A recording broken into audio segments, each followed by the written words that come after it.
All right, let's talk about the market, because right now it is coiled like a spring. It feels like everyone is holding their breath for what could be a make-or-break day. We're staring at a major crossroads where two really powerful and very different forces are about to slam into each other. So you might be asking, why all the tension? What exactly has investors so on edge? Well, it's not just one thing.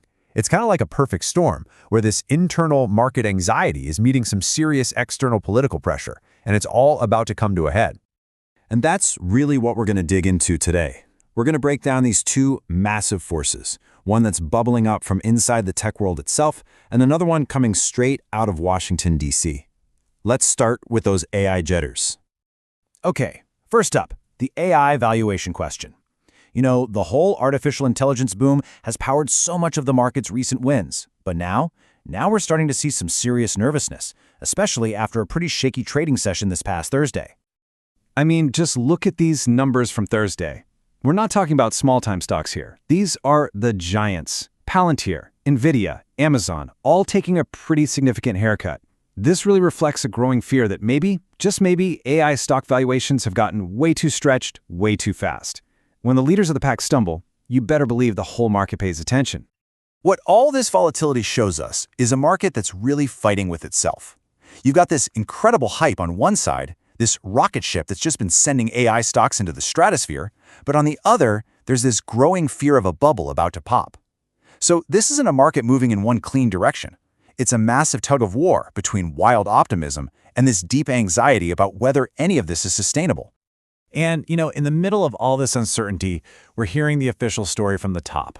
People like Goldman Sachs CEO David Solomon are trying to calm everyone's fears, saying things like, hey, this AI transition won't cause immediate, huge job disruptions. It's that classic, steady-as-she-goes message, right? But the reality on the ground seems to tell a totally different story. Big tech companies, they're already planning for workforce reductions in 2025 as they pivot hard into AI.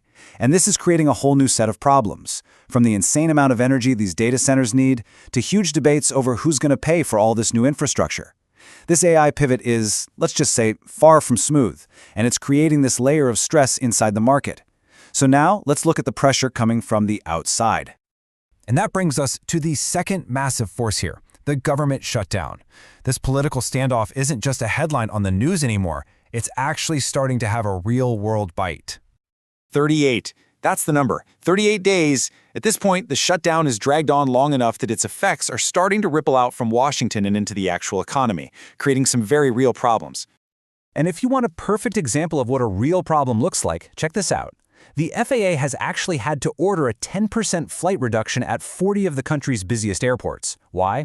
It's simple, staffing shortages with air traffic controllers, and that's a direct result of the shutdown. This is political gridlock in D.C. literally grounding flights and messing up business across the country. Okay, so you've got nervous AI investors on one side, and you've got a federal government grinding to a halt on the other.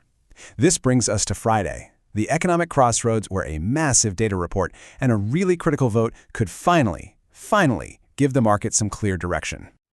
The main event Friday morning is the Nonfarm Payrolls report. You'll hear it called NFP.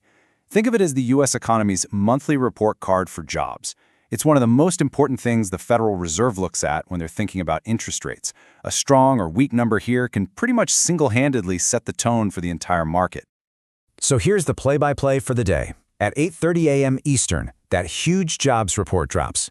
Then at 10 a.m., we get a look at how consumers are feeling.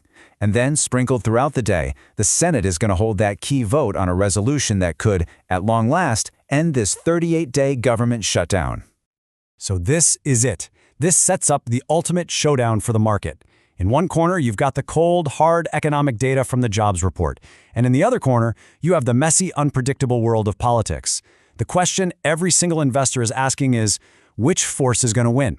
Will good old-fashioned fundamentals come out on top, or will the market's fate be decided by a vote in Washington?